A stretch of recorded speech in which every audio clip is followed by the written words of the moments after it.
અને ખોટું કરનાર એક એક અધિકારીની ફાઇલો અમે તૈયાર કરશું. ભારતીય જનતા પાર્ટીનો દોરંગો ખેસ પહેરીને ફરતા હતા અને કાયમી તમારી જ સેવા કરી છે, એના મકાનો શેના માટે પાડ્યા? વિમિતભાઈ, ત્યાં સુધીના સમાચાર છે. નિર્ણય થઈ ચૂક્યો હતો. ત્યાં પહેલી મુલાકાતે જ્યારે ગયા ને, એ મુલાકાતમાં મેં એમના વ્યાપારનો ફુગ્ગો ફોડી નાખ્યો અને સીધો ધડાકો કર્યો કે આ 500 કરોડમાં સોદો થયો છે, કોને શું આપવાનું ને ક્યાં કોમન પ્લોટનો શું ઉપયોગ થવાનો છે.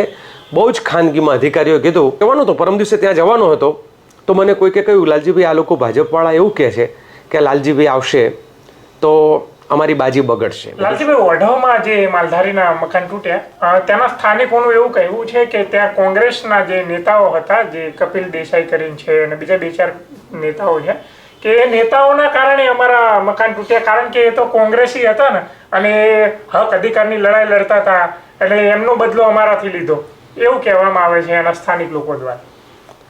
આવું એક તો કહેવાવાળા ભાજપના મોટાભાગના જે કાયમી ગુલામો હોય, જે અંધભક્તો બની ગયેલા હોય, એક તો પહેલાં આ લોકો કે, બીજું એ છે કે 30 વર્ષથી ભાજપનો દોરંગો ખેસ ગળામાં પહેરીને જે ફરે છે એના મકાનો તૂટ્યા છે.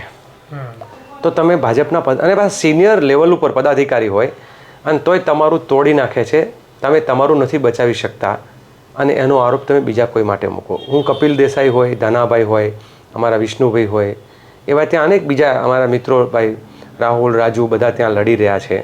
તો આ લડવૈયાઓ જે છે તો સમાજની લડાઈ લડે છે, વંચિતોની લડાઈ લડે છે. કપિલની આ વિશે એ લોકો કપિલ ઉપર આરોપ મૂકે છે. તો કપિલે તો 2000 લોકોને ગરીબ મકાન વિહોણા લોકોને મકાન અપાવવાની લડાઈ લડ્યો છે. કપિલ તો ત્યાં જે પેલી ખારી જે છે કેનાલ જે છે એને એ સાફ થાય એના માટેની લડાઈ લડ્યો છે. જે લોકો નોકરિયાતો છે એની લડાઈ લડ્યો છે. ભાઈ ધનાભાઈ છે લગાતાર સમાજના યુવાનોની શિબિરો થકી ને અન્ય રીતે સમાજના સવાલો ઉઠાવવાનું કામ કરે છે. વિષ્ણુભાઈ છે ત્યાં લોકોના મુદ્દે લડે છે. તો એમના મકાનો જે પાડ્યા, અને સૌથી વધારે છે કે ભાઈ કપિલનું મકાન જે રીતે પાડ્યું એટલે લોકો મેસેજ આપવા માગે છે કે તમે લોકોની લડાઈ લડશું તો અમે તમારું મકાન પાડી દેશું અને એ પણ કોંગ્રેસમાં, અને કોંગ્રેસના હશો તો પહેલો ટાર્ગેટ કરશું. બરાબર, સમજી શકાય. તો મારો બીજો સવાલ કે તમે કોંગ્રેસના નેતાઓને તો એટલા માટે ટાર્ગેટ કર્યા કારણ કે એ સરકારના અન્યાયની વિરુદ્ધમાં લડત લડતા હતા, પરંતુ ભારતીય જનતા પાર્ટીનો દોરંગો ખેસ પહેરીને ફરતા હતા અને કાયમી તમારી જ સેવા કરી છે, એના મકાનો શેના માટે પાડ્યા?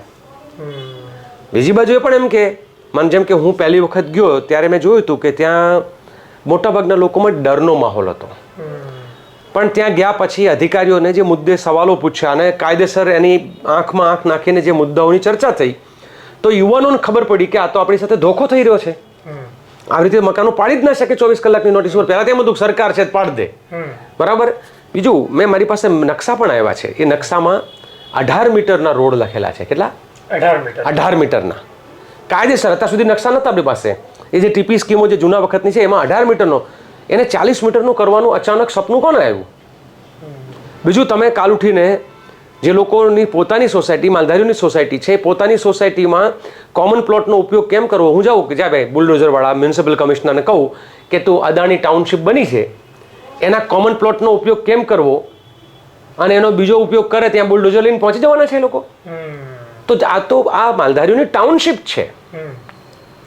અને જે આ ટાઉનશીપ તો ત્યારે બનેલી છે જેને વસાહત આપણે કહીએ છીએ, ટાઉનશીપ છે, જ્યારે અમદાવાદ મ્યુનિસિપલ કોર્પોરેશન જે છે ને સોનીની ચાલી સુધી નહોતું પહોંચ્યું. એ સોનીની ચાલ સુધી જ્યારે નહોતું પહોંચ્યું ને ત્યારનું આ બનેલું છે. તો તમે એને વગડા વચ્ચે જંગલોમાં, ખેતરોમાં, ચારે બાજુ ઝાડા ઝાંખરા, ત્યારે આ લોકોએ બનાવેલું છે. ત્યારે કોઈ ટીપી સ્કીમ ને એવું હતું નહીં. તો સોસાયટીને સરકાર દ્વારા, કોંગ્રેસની સરકારે એ વખતે 1962માં એમની પશુપાલન અને બધાને ધ્યાનમાં રાખીને જમીનો ફાળવી કે આટલી જમીન જોઈએ. એ પણ હું માનું છું, કોંગ્રેસી તરીકે પણ હું કહું છું, એ ઓછું હતું. પરંતુ એ પછી જેમ સમયાંતરે એના બાળકો થાય, એનો બીજું 2 પેઢી 3જી પેઢી વસ્તી, તો એ પ્રમાણે આગળની સરકારોએ જે કરવું જોઈએ તો આપવાના બદલે કોંગ્રેસે આપેલું હોય એ છીનવી લે છે ભાજપની સરકાર. અને એમ કે કોંગ્રેસના નેતાઓ આક્રમક થાય. હું પહેલી વખત ગયો ત્યાં ડરનો માહોલ હતો, એ ડરનો માહોલ દૂર થયો. હું બીજી વખત જવાનો હતો, પરમ દિવસે ત્યાં જવાનો હતો, તો મને કોઈકે કહ્યું, લાલજીભાઈ, આ લોકો ભાજપવાળા એવું કહે છે કે લાલજીભાઈ આવશે તો અમારી બાજી બગડશે. મેં કીધું શું થશે? કહો મને તો કે ભાજપના નેતાઓ એટલે ત્યાંના ધારાસભ્ય અત્યારના મિનિસ્ટર જગદીશભાઈ પંચાલ જે એવું બાનું કાઢશે કે જો આ કોંગ્રેસના આગેવાન આવ્યા હવે અમારે તમારી યાર બેઠક નથી કરવી, તો મેં કીધું આવું બાનું કાઢતા હોય તો એવું કરીએ, એમણે આપેલી તારીખ સુધી આપણે રાહ જોઈએ અને હું ઓઢવની મુલાકાત, મારી જે બીજી મુલાકાત હતી એ મેં મુલતવી રાખી કે હમણાં હું ત્યાં નથી જતો. જો આપણું ભલું થતું હોય, સમાજનું ભલું થતું હોય, લોકોનું ભલું થતું હોય, ગરીબોનું ભલું થતું હોય તો નથી જવું ત્યાં. અને મેં ત્યાં સુધી જાહેરાત કરી હતી કે જો આ જગદીશભાઈ ત્યાંના ધારાસભ્ય અને કેબિનેટ મિનિસ્ટર, હાલની મિનિસ્ટ્રીના ચહેતા લોકોમાં એ પણ છે, એ એવો નિર્ણય જો કરાવડાવે કે એ ઓઢવ વસ્તારના જે મકાનો પાડ્યા છે, જેના જમીનો છીનવી લેવાનું થયું છે, એની જમીન, એના મકાન સ્વાભિમાન અને સન્માન સાથે પાછા આપે તો હું તો ભાજપના એ નિર્ણય કરનાર નેતાને ફૂલહારથી ત્યાં જાહેર મંચ ઉપર સ્વાગત કરીશ કે તમે સમાજનું ભલું કર્યું. પણ મને ખબર છે કે એ લોકોનો ઈરાદો એ નથી, એમને તો કોમન પ્લોટનો વ્યાપલો કરવો છે. નિમિતભાઈ ત્યાં સુધીના સમાચાર છે. નિર્ણય થઈ ચૂક્યો હતો, પણ અમારી ભાઈ દેવ, રઘુભાઈ, અમે બધા લોકો ત્યાં પહેલી મુલાકાતે જ્યારે ગયા ને, એ મુલાકાતમાં મેં એમના વ્યાપારનો ફુગ્ગો ફોડી નાખ્યો અને સીધો ધડાકો કર્યો કે આ 500 કરોડમાં સોદો થયો છે, કોને શું આપવાનું ને ક્યાં કોમન પ્લોટનો શું ઉપયોગ થવાનો છે. બહુ જ ખાનગીમાં અધિકારીઓએ કીધું કે લાલજીભાઈએ આ લાઈવ કરીને નેતાની જે આખો પ્લાન હતો એનો ફિયાસ્કો કરી નાખ્યો. શું એ 500 કરોડમાં શું સોદો થવાનો હતો? એ માલધારીની જે જગ્યા હતી, એ જે કોમન પ્લોટો છે, જેમ બીજી બધી જગ્યાએ અમદાવાદ મ્યુનિસિપલ કોર્પોરેશનના કોમન પ્લોટના વેપારો થઈ જ જાય છે, ચોક્કસ કોમન પ્લોટને ફેરવીને બીજી જગ્યાએ લઈ જવાનું અને આપવાનું ને બધું એવું ત્યાં જ થવાનું હતું. એટલે કોમન પ્લોટ છે એ પાર્કિંગ પ્લોટ તરીકે આપી દેત, કાંઈક મનોરંજન તરીકે આપી દેત. પછી એમના ભારતીય જનતા પાર્ટીના જે ખાસ માનીતા બિલ્ડરો કે માનીતા જે ઇન્વેસ્ટરો છે એને એ પ્લોટ ફાળવીને સમાજ ઉપયોગી કાર્યો માટે, એમ કે પાછા સમાજ ઉપયોગી એટલે એમનો કમાવાનો ધંધો, એના માટે પ્લોટ ફાળવી આપે અને એમાં એનો 500 કરોડનો સોદાની વાત ત્યાંના લોકો કહે છે. અને આવું નથી કંઈ થયું તો પછી વસાહતને જેમ છે એમ રહેવા દેવું જોઈતું હતું. મતલબ માલધારીઓને પણ અત્યારે ગુમરાહ કરવામાં આવ્યા કે કોંગ્રેસ વાળા આવશે તો તમારું કામ નહીં થાય. એક તો પેલા તમારા મકાન પડી ગયા એટલે એની ચિંતામાં છે. અમારી તો તકલીફ શું છે ભાઈ મિત, ન જઈએ કોઈ જગ્યાએ તો મીડિયાથી લઈ અને આમ જનતા એમ પૂછે કોંગ્રેસ વાળા લડતા નથી. અમે લડીએ તો ભાજપની એટલી બધી બીક લોકોને લાગે છે કે આ જો કોંગ્રેસ વાળા લડશે તો ભાજપ વાળા પાસે કગરીને જે પાછું આમ તેમ લેવું છે. અને ભારતીય જનતા પાર્ટી અત્યારે શાસન પણ એવું જ કરે છે. પહેલાના જે આમ ફ્યુડલ સ્ટ્રક્ચર, જેને કે સામંતી શાસન, એ રાજા પણ હોય, બાદશાહ પણ હોય, અનેક પ્રકારનું જે કે જેમાં વ્યક્તિ કેન્દ્રીય એક વ્યક્તિ એનો નિર્ણય કરતા હોય, તો એ સામંતી શાસનમાં પહેલાં એવું હતું કે પહેલાં તમને બરાબરના અન્યાય કરે અને એવો અન્યાય કરે કે તમે જીવન જીવવા મજબૂર થઈ જાઓ. પછી એને તમે જઈને કગરી પડો કે હે માય બાપ અમને તમે ન્યાય કરો, એટલે પછી તમને ન્યાય કરે. અને એ ન્યાય એવો હોય કે જેમાં એને કરેલા અન્યાયમાંથી તમને 25% ન્યાય મળે એટલે તમે રાજી થઈ જાઓ, પણ તમે 75% ગુમાવ્યું એનું દુઃખ તમે ભૂલી જાઓ.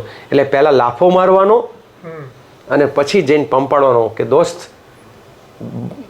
બરાબર આમ છે ને, કંઈ વાંધો નથી ને, પૂરતું માપનું જ વાગ્યું છે ને. એમ આ સરકાર પહેલાં લોકોનું લૂંટી લે. દરેક જગ્યાએ બને છે આવું. હું તો માનું છું કે એના આખો આ વિષય બહુ લાંબો છે, પણ એટલું ખરું કે તમારું બધું લૂંટીને તમને થોડું પાછું આપે. એ આ ભારતીય જનતા પાર્ટીની નીતિ. તમને ડરાવે, પહેલાં ધમકાવે, અને તમને ડરાવ્યા ધમકાયા પછી તમને એમ બીક લાગી જાય હવે કશું નહીં બચે, એટલે પછી એમ કે કંઈ વાંધો નહીં, જે એવું લઈ લો. એ આ જ લોકો કરે છે. એટલે ભાજપની જે કૂટનીતિ એ કોંગ્રેસના નેતાઓને આવી રીતે ચારોખાને ચિત્ત કરી નાખ્યા એવું કહી શકાય? એ તો કરી શકે એમ જ નથી, કારણ કે ગુજરાતમાં કોંગ્રેસના જે નેતાઓ, જે લડાકુ છે, જે લોકો લડવૈયાઓ છે, એ ભાજપની એક કૂટનીતિ જે છે એમાં હું તો એવું કહીશ કે અત્યારે ભાજપના શાસકોને અને અધિકારીઓને તો બીક પણ લાગે છે.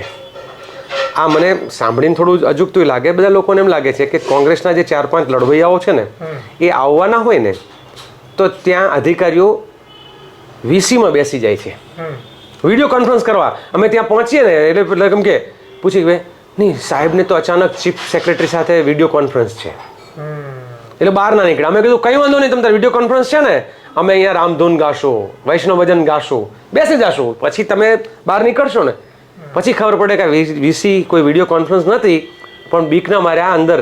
એટલે એવું પણ કહેવા માગું છું, આ મને એવું નથી ગમતું છે કે આમ તેમ, પણ સરકારમાં લડવૈયાઓનો પણ એક ખોફ હોય છે અને એ ખોફ હોવો જરૂરી છે. એટલે અધિકારીઓનો તો મરો જ છે આની અંદર. તમે એમ કહો છો કે અમારા જેવા લડવૈયાઓ ફોન કરે તો એ ડરીને ચૂપ થઈ જાય છે, અને ભાજપ વાળા જેવા આવા આદેશ આપે સાચા ડરીને એ આદેશનું પાલન કરે. સાચા અધિકારી છે જે લોકો, કે જે લોકો ભ્રષ્ટાચારી નથી, જે લોકો ભાજપના ચાપલુસી કે ચમચાગીરી નથી કરતા, એ લોકો બિલકુલ નથી ડરતા અને એને ડરવાની જરૂર પણ નથી. ડર તો કોને હોય? ચોર કી દાઢી મેં તિનકા. એટલે ડર કોને હોય? કે જે ભ્રષ્ટાચારમાં સામેલ છે, જે વ્યક્તિ પોતે જ આમાં ક્યાંક ને ક્યાંક ખોટું કરે છે, જે લોકો કાયદાનું ઉલ્લંઘન કરીને પોતે સમાજને લૂંટવાનું કે સમાજને બરબાદ કરવાનું કે બુલડોઝર ફેરવવાનું કે કેસને લીપાપોથી કરી દેવાનું કરે છે, એ લોકોને ડર લાગવો જ જોઈએ. અને હું એવું માનું છું કે હજુ ગુજરાતમાં આવા લડવૈયાઓ ઓર તૈયાર થઈ રહ્યા છે અને ખોટું કરનાર એક અધિકારીની ફાઇલો અમે તૈયાર કરશું.